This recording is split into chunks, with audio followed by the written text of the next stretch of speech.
جس میں قرآن کہتا ہے لا تلوون علی احد، فقط 3 آدمی رسول اللہ سے، بلکہ 2 آدمی اور تھے اور تیسرے رسول اللہ تھے، 3 آدمی باقی رہ گئے تھے عہد میں، یہ رسول اللہ کو چھوڑ کر آ گئے۔ رسول اللہ کو آپ کو پتا اس کے بعد کتنا نقصان ہوا، رسول اللہ کے دانت ٹوٹ گیا، زخمی ہوئے، پتہ نہیں کتنے لوگ شہید ہو گئے، صحابہ کرام 70 آدمی سے زیادہ لوگ شہید ہو گئے اس جنگ میں۔ جیتی ہوئی جنگ انہوں نے مال غنیمت کے چکر میں پڑھ کے، کیونکہ مولانا رسول اللہ نے فرمایا تھا اس گھاٹی، وہ جو عہد کی پہاڑیوں کی گھاٹی تھی، اس گھاٹی پہ جو ان سپاہی کھڑے کیے ہوئے تھے کہ یہاں سے ہم جیتے یا ہارے آپ نے اس کو نہیں چھوڑنا، اس گھاٹی کو نہیں چھوڑنا۔ ان ظالموں نے جب جنگ ہوگی، فتح ہوگی، وہ بھاگی، ان کی فوج بھاگی، تو انہوں نے کیا کیا کہ اس گھاٹی کو چھوڑ دیا۔ وہ اب کیا نام تھا، خالد بن ولید، اس وقت وہ کافر تھا خالد بن ولید، اس نے پیچھے سے پھر کر آگے ان پہ اوپر سے حملہ کر دیا۔ وہ سارے کے سارے جیتی ہوئی جنگ ہار گئے، 70 آدمی وہاں پہ شہید ہو گئے، اس میں جناب حمزہ سید الشہداء بھی شہید ہو گئے۔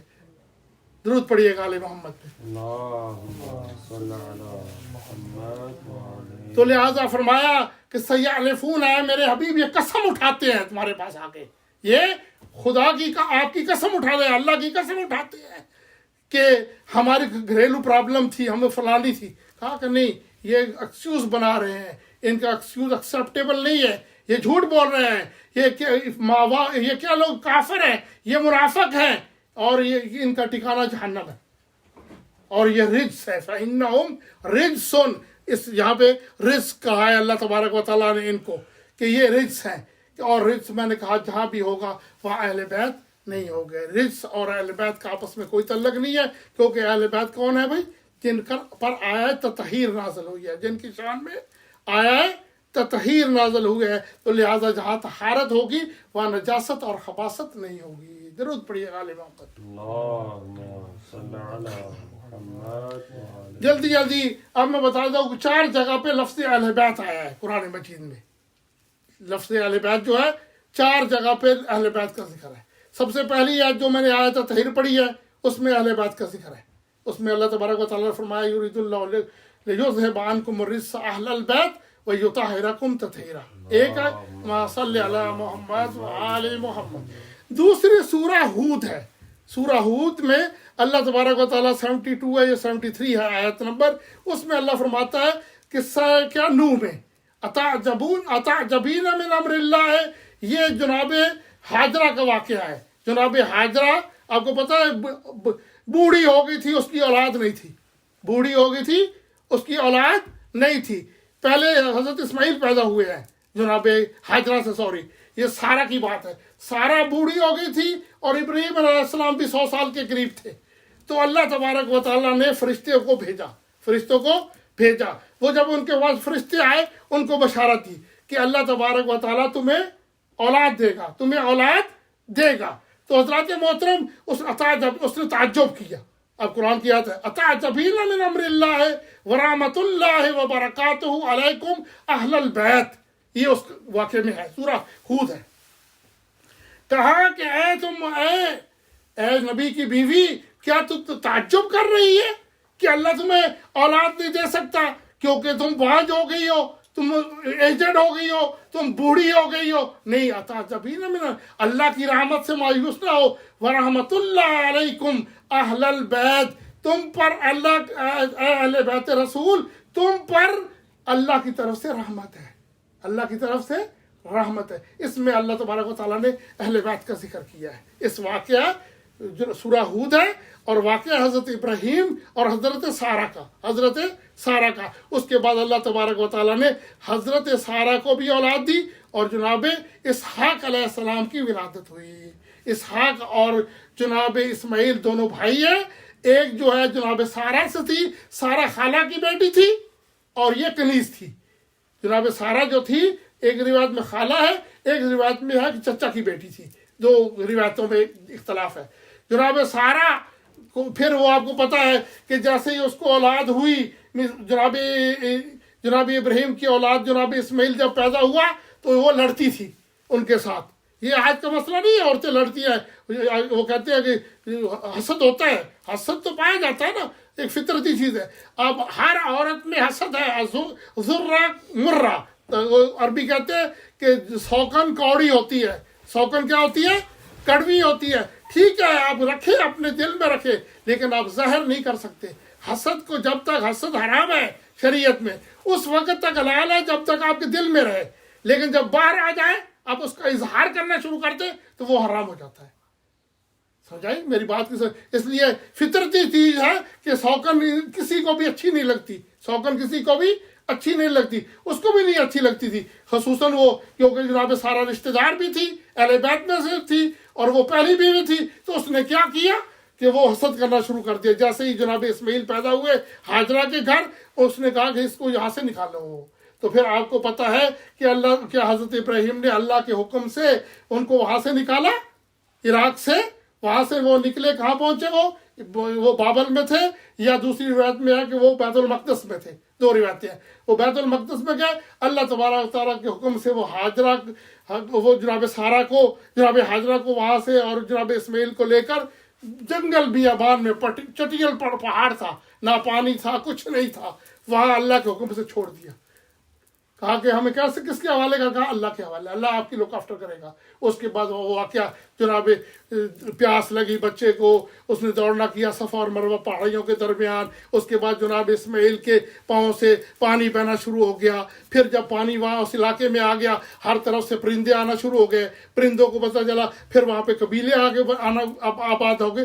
اس طرح اللہ تبارک و تعالیٰ نے مکہ کو کیا کیا؟ حالانکہ مکہ اللہ کا پہلا گھر ہے، یہ یاد رکھیں، بیت المقدس دوسرا گھر ہے، سب سے پہلے جو گھر ہے، لیکن وہ آباد ختم ہو گیا تھی، اس کی آبادی، دیواریں ٹوٹ گئی، سب کچھ ہو گیا۔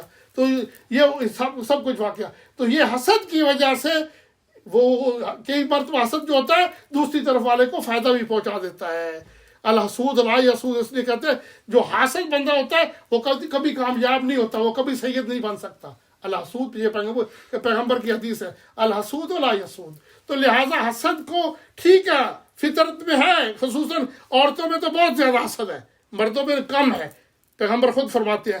لیکن کیا ہے، حسد جو ہے اپنے اندر رکھیں تو جائز ہے، لیکن جب وہ باہر لے آئیں گے، اس کا اظہار کریں گے، دوسرے سے نفرت کریں گے، تو پھر وہ حرام ہو جائے گا، پھر وہ حرام ہو جائے گا، وہ اپنی عاقبت خراب کرنے والی بات ہے۔ درود پڑھیے گا۔ اللہم صلی علی محمد وعلی محمد۔ تو جناب ہاجرہ، اتعجبین من امر اللہ، اے ہاجرہ، کیا تو، اے سارا، کیا تو اللہ کے حکم سے تعجب کر رہی ہے؟ لہذا معلوم ہوگا کہ نبیوں کی بیویوں کا بھی کام تعجب کرنا ہے۔ کس سے؟ امر اللہ، اللہ کے امر سے۔ لیکن اہل بیت وہ ہوتے ہیں کہ جو تعجب نہیں کرتے، وہ امر ہے خود، جو وہ اللہ کا امر جو بھی ہوتا ہے کن فیکون کہ وہ مترادف ہوتا ہے۔ درود پڑھیے گا آل محمد۔ سورہ ہود، اس کے بعد سورہ قصص، آیت نمبر 12۔ سورہ قصص میں بھی اللہ تبارک و تعالی نے نبیوں کی بیویوں اور اہل بیت کا ذکر کیا ہے۔ پہلا کیا ہے؟ آیت تطہیر، دوسرا سورہ ہود، اور تیسری آیت قصص، سورہ قصص ہے، آیت نمبر 12 ہے۔ اس میں اللہ تبارک و تعالیٰ فرماتا ہے هل ادلکم علی اہل بیت یکفلونہ وہم لہ ناصحون۔ یہ کیا ہے؟ حضرت فرعون اور موسیٰ کے قضیے میں ہے۔ یہ آیت کس کی شان میں، کس کے واقعے میں ہے؟ کیونکہ آپ کو پتہ ہے قرآن مجید میں احکام تو فقط 500 ہیں، اس کے علاوہ ساری سٹوریاں ہیں، قصص ہیں، سارے قصے اور سٹوریاں ہیں قرآن مجید میں۔ تو لہٰذا یہ بھی ہے سورہ قصص میں اللہ تبارک و تعالیٰ حضرت موسیٰ اور فرعون کا قصہ بیان کر رہا ہے، حضرت قصہ بیان کر رہا ہے۔ آپ کو پتہ ہے هل ادلکم، اب جناب کیا نام ہے، آپ کو پتہ ہے کہ جناب موسیٰ، حضرت جناب ہارون جناب موسیٰ کے بڑے بھائی تھے، وہ اس سال پیدا ہوئے جس سال کوئی پابندی نہیں تھی، کیونکہ انہوں نے اس سال اس نے کیا کرتے، اس کو کسی نے بتایا تھا کہ ایک بچہ پیدا ہوگا جس سے تمہاری حکومت ختم ہو جائے گی، فرعون کو کسی نے بتایا تھا۔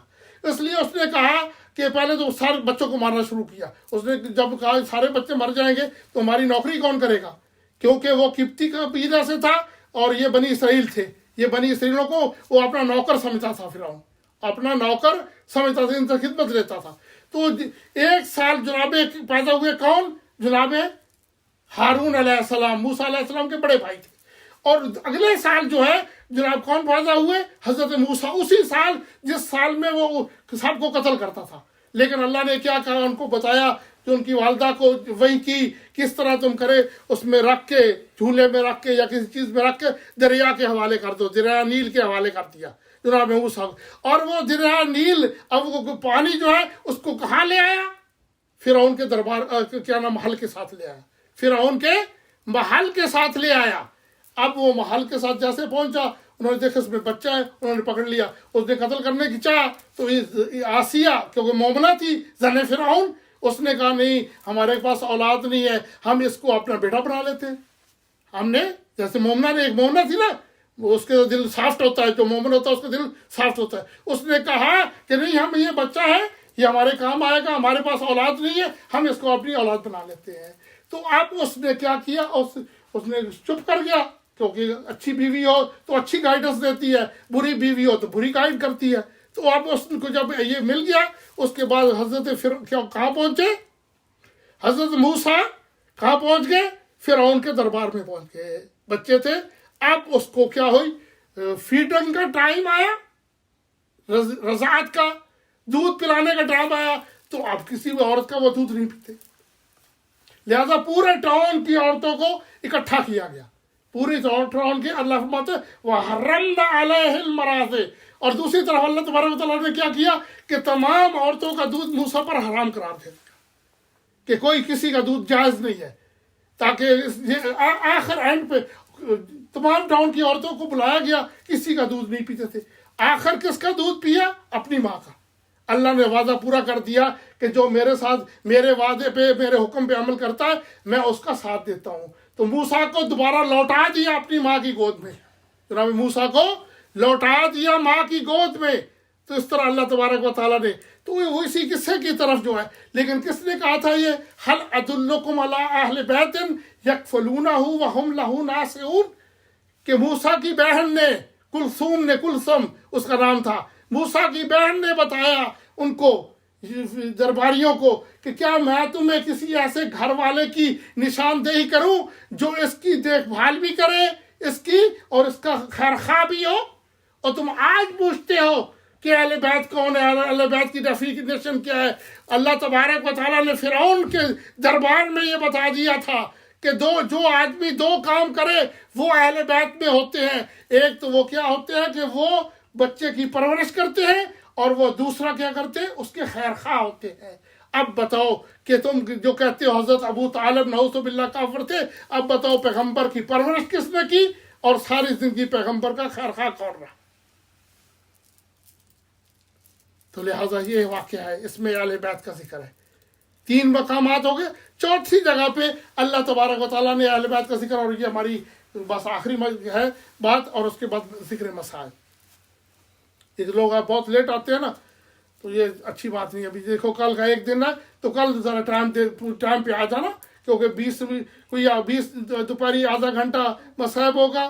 کوئی 3 بجے، ہم 2:30 بجے میں تو آ جاؤں گا انشاءاللہ، 2:30 پونے 3 بجے، تو 2:15 بجے قریب، کہ ہم اس کے پہلے کوئی زیارت وغیرہ پڑھیں گے.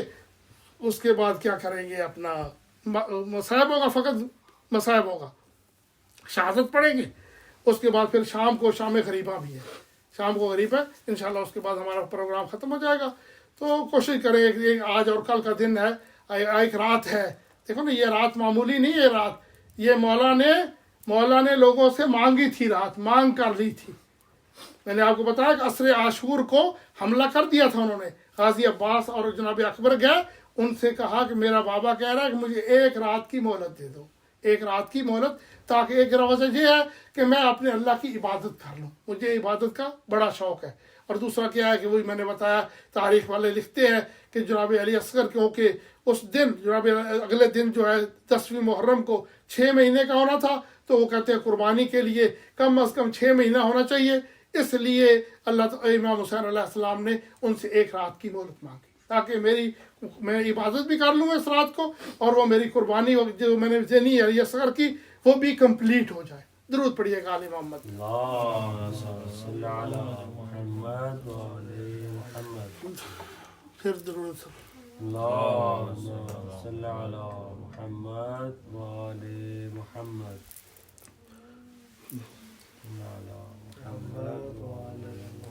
تین مقام میں نے عرض کیا کہ تین مقامات پہ اہل بیت کا ذکر اور ایک جگہ پہ لفظ اہل استعمال کیا گیا ہے. لفظ اہل استعمال کیا گیا. یہ قصہ کون سا ہے؟ یہ قصہ ہے جناب درود پڑھی گیا نوح علیہ السلام کا. صلی علی محمد وعلی محمد. جناب کو پتہ ہے طوفان نوح آیا. طوفان نوح آیا. جب طوفان نوح آیا، نوح بھی یہ طوفان بھی کوفہ سے آیا تھا.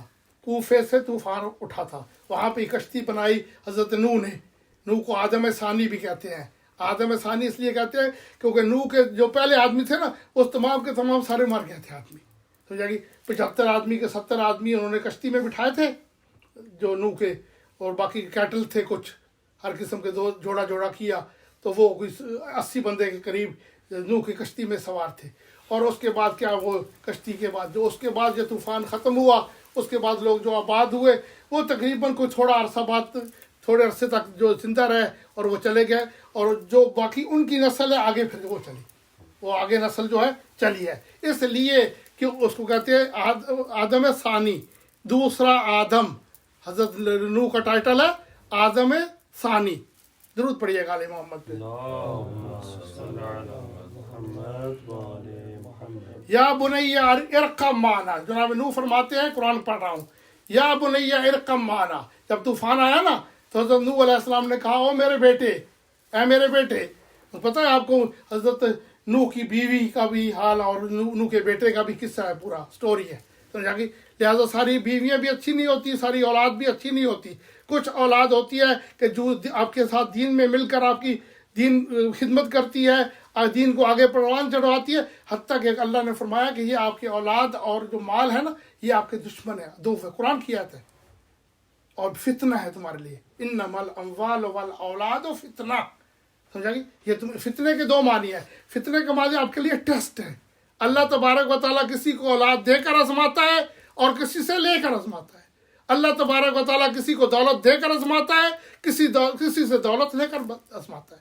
یہ ٹیسٹ مال بھی ٹیسٹ ہے، امتحان ہے. اور اس کے بعد اگر کوئی سمجھے مجھے مال مل گیا تو یہ نہ سمجھے میں بہت بڑا خوش لاقی ہوں، میں بڑا کیا لاکھ پتی ہوں یا کروڑ پتی ہوں یا ارب پتی ہوں. یہ عذاب الہی ہے. 99% لوگوں کے لیے عذاب ہے یہ مال، کیونکہ جتنا مال ہوگا اتنا حساب کتاب ہوگا.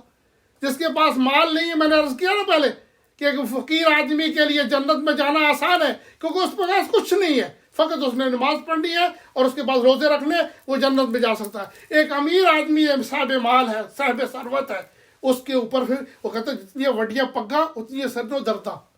جتنی پگ وڈی ہوگی نا اتنی سر میں درد ہوگی. یعنی جتنی آپ کے پاس کیا نام ہے ویلتھ ہوگی، جتنی آپ کے پاس پراپرٹی ہوگی، اس کا حساب کتاب زیادہ ہوگا. اپنے زکوٰۃ بھی دینی ہے، اپنے خمس بھی دینا ہے، سب کچھ کرنا ہے. تو نہیں، اگر نہیں دیں گے، خمس نہیں دیں گے تو پھر جو بھی مال آپ مثال کے طور پر کسی آدمی کے پاس 100 ہے، اگرچہ وہ دوسرے وہ حساب نہیں کرتا، مثال کے طور پر اپنے خمس کا حساب ہی نہیں کرتا، ایسی چلاتا رہتا، دیتا ہے اللہ کی راہ میں نہیں دیتا. بہت سارے لوگ خمس نہیں دیتے لیکن ویسے خرچ کرتے، وہ جتنا بھی خرچ کرتے رہے. سمجھا؟ ایک آدمی زیارتیں کرتے ہیں، ہم جی ہر روز امام حسین کی زیارت کے لیے جائیں گے لیکن وہ حج کرنے نہیں جاتے. تو لہٰذا ایک آدمی 100 حج کرے، لاکھ حج کرے، لیکن اس پہ واجب حج تھا، زیارتیں کرے، لاکھ زیارتیں کر لے لیکن وہ واجب حج نہیں کرتا. پیغمبر فرماتے ہیں ماتا یہودین اور نصرانین، وہ بندہ میری امت پہ نہیں مرا، یا وہ یہودی مرا ہے یا نصرانی مرا ہے. یہ قرآن کی آیت ہے بھائی، قرآن کی آیت ہے کہ جس آدمی للہ علی الناس حج البیت من استطاع الیہ سبیلا، کہ اس آدمی پہ حج واجب ہے جو صاحب استطاعت بن جائے، چاہے مرد ہو جائے یا عورت ہو. اگر کوئی آدمی ڈیلے کرتا ہے، جان بوجھ کر لیٹ ہے، بہت سارے میں لوگوں کو جانتا ہوں جن پہ حج واجب ہے، سمجھا گئی، وہ ہر سال زیارتوں پہ جاتے ہیں لیکن حج نہیں کرتے. تو خدا کی قسم اگر ایسا آدمی، پہلے تو ان کا حج قبول نہیں ہے، حج قبول ہی، زیارتیں قبول ہی نہیں ہے، ان کی زیارتیں قبول ہی نہیں ہے. کیونکہ جس آدمی، یہ کلیہ قاعدہ ہے، جس آدمی پہ واجب ہو اگر وہ اپنا واجب پورا نہ کرے، مستحب عمل کرے تو مستحبات قبول نہیں ہوتے. جو آدمی واجب کو ادا نہ کرے، جو آدمی واجب کو ادا نہ کرے اس کے مستحبات قبول نہیں ہوتے، لاکھ زیارتیں کر لے، اور اسی طرح جب تک وہ حج نہیں کرے گا اس وقت تک اس کا کوئی کچھ بھی نہیں ہوگا۔ اور وہ اگر اپنے مال میں سے زکوٰۃ نہیں نکالتا، خمس نہیں نکالتا، وہ جتنے بھی پیسے خرچ کرتا رہے، سب کچھ کرتا رہے، اس کا کوئی ثواب نہیں ہے، کیونکہ اس نے پہلے واجب ادا کرے گا، مستحب کا اس کے بعد ثواب ہوگا۔ لہٰذا یہ بھی آپ ذہن میں رکھیں کہ ہمیں اپنے مال کے لیے دعا تو کرتے ہیں، ہم اولاد کے لیے دعا کرتے ہیں، پھر اولاد اللہ دے دیتا ہے، اس کی پروٹیکشن اس کی نہیں کرتے، پرورش صحیح نہیں کرتے، اس کو چھوڑ دیتے ہیں اللہ کے رحم و کرم پہ، اللہ کے اور حالات کے رحم و کرم پہ چھوڑ دیتے ہیں۔ سمجھے پھر نہیں، آپ نے بڑی دعائیں مانگ کر بچہ لیا ہے، آپ نے بڑی دعائیں مانگ کر بچی لی ہے، اب اس کی کیا کرو، حفاظت کرو اس کی۔ یہ عابدہ حسین آپ کو پتہ ہے یہ کیا کرتی تھی، پولو کی پلیئر تھی اور فلاں تھی اور یہ وہ تھا، تو جناب انہوں نے ایک مرتبہ مولانا صاحب کو بلایا، مولانا یار شاہ صاحب کو بلایا مجلس پہ اپنے، یہ سید ہیں بڑے وہاں پہ پورے بڑے بڑے لمبے چوڑے مربع، ان کا باپ کرنل بھی تھا، کرنل عابد، تو اس نے گئے مولانا صاحب، اور مولانا صاحب نے کہا دیکھو ایک آدمی جاتا ہے دکان سے، ایک چھٹاک گوشت لے کر آتا ہے، راستے میں وہ کووں سے پرندوں سے بچاتا ہے، وہ پرندوں سے بچاتا ہے، ایک پایا گوشت کو پرندوں سے بچاتا ہے، تمہارے پاس تو 2.5 من کی لاش ہے جو کبھی ادھر پھر رہی ہے کبھی ادھر پھر رہی ہے، سمجھا گئی؟ یہ اس کو جو اس نے کہا مجھے پتا ہے اس کے بعد تم مجھے مجلس کے لیے نہیں بلاؤ گے، کوئی بات نہیں، لیکن میرا کام ہے امر بالمعروف نہیں ہے منکر کرنا۔ آدمی اس لیے جابر سلطان کے سامنے بھی کلمہ حق کہنا چاہیے، یہ ہے جہاد۔ بی بی زینب نے فرمایا ہے کہ جابر سلطان کے سامنے جو کلمہ حق ہے اس کو کہتے ہیں جہاد فی سبیل اللہ۔ آپ حسین کے ماننے والے نا، حسین نے ہمیں جہاد سکھایا ہے، بتایا ہے کہ آپ نے کلمہ حق کب کہنا ہے اور کس وقت کہنا ہے اور کس کے سامنے کہنا ہے، ڈرنا نہیں ہے، کیونکہ آپ کا رزق تو اللہ کے ہاتھ میں ہے نا۔ زیادہ سے زیادہ آپ کو قتل کر دے گا، سب سے زیادہ بندہ آپ کا قتل کر دے گا، آپ قتل ہو جائیں گے تو اللہ کے راہ میں قتل ہو جائیں گے، آپ شہید ہو جائیں گے، جو شہادت سے بڑا کوئی درجہ تو نہیں ہے نا۔ اس لیے آدمی کو جب اللہ نے وعدہ کیا ہے رزق دینے کا، اور وہ پتھر میں کیڑوں کو بھی رزق دیتا ہے، تو آپ کو کس چیز کی پرواہ ہے بھائی؟ آپ لوگوں کو پرواہ نہیں کرنی چاہیے، اپنے اللہ پہ یقین رکھیں۔ جس آدمی کو اللہ پہ یقین ہے، خدا کی قسم اللہ تبارک و تعالیٰ اس کو رزق ضرور دیتا ہے، اس کو رزق ضرور دیتا ہے۔ اگر نہیں دیتا، نہیں دے گا تو پھر وہ مار لے گا، ادروائز اس کی عدالت کے خلاف ہے یہ کہ وہ دنیا میں ہمیں بھیجے اور اس کے بعد ہمارے لیے کوئی وہ مہیا نہ کرے، اسباب مہیا نہ کرے، یہ نہیں ہو سکتا۔ اللہ تبارک و تعالیٰ نے اس لیے ہماری ہدایت کے لیے یہ سب سے بڑا سبب کیا، نبی ہے اور اس کے امام ہے، یہ بھیجے ہمیں سب کچھ بتاتے ہیں، وہ سب سے پہلے حجت خدا کو بھیجا، اس کے بعد میں باقی کریشن کو دنیا میں بھیجا۔ درود پڑھیے غالب محمد۔ تو کسانوں ختم کر رہا تھا، بس ایسے باتوں میں بات نکل جاتی ہے، تو ویسے بھی آج رات تو جاگنی ہے نا آپ لوگوں نے، کہ آج رات بھی کل بھی نوکری پہ جانا ہے، تو جاگیے۔ عاشور کے دن سخت مکروہ ہے، حرام تو میں نہیں کہتا، سخت مکروہ ہے کام کرنا، کام نہیں کرنا چاہیے اس دن۔ رات کو بھی عبادت کرنی چاہیے، اور دن کو مولا نے رات کو لیا عبادت کے لیے، عبادت کریے۔ مولا نے اس رات کو 3 حصوں میں تقسیم کیا ہے، 3 حصوں میں، ایک حصہ اپنی بہنوں کے لیے، ایک حصہ اپنے انصار کے لیے، ساتھیوں کے لیے، اور ایک حصہ اپنے اللہ کے لیے، اللہ کی عبادت کرنے کے لیے۔ اس رات کے بھی اعمال ہیں، اس رات کے بھی اعمال ہیں، اس کو اعمال کو کرو، ساری رات کو جاگنا ہے، جیسے عاشورہ دوسری راتوں میں مثال ليلۃ القدر کی راتوں میں جاگنا عبادت ہے نا، اس میں بھی جاگنا عبادت ہے۔ اور اس میں آپ ساری رات اور کچھ نہ کریں، بیٹھ کر اللہم لعن قتلۃ الحسین و اولاد الحسین و اصحاب الحسین، فقط اہل بیت کے دشمنوں پہ، خصوصاً امام حسین اور اس کے اصحاب کے قاتلوں پہ لعنت بھی کرتے رہیں گے تو یہ بھی آپ کی عبادت کنسیڈر ہوگی۔ درود پڑھیے غالب۔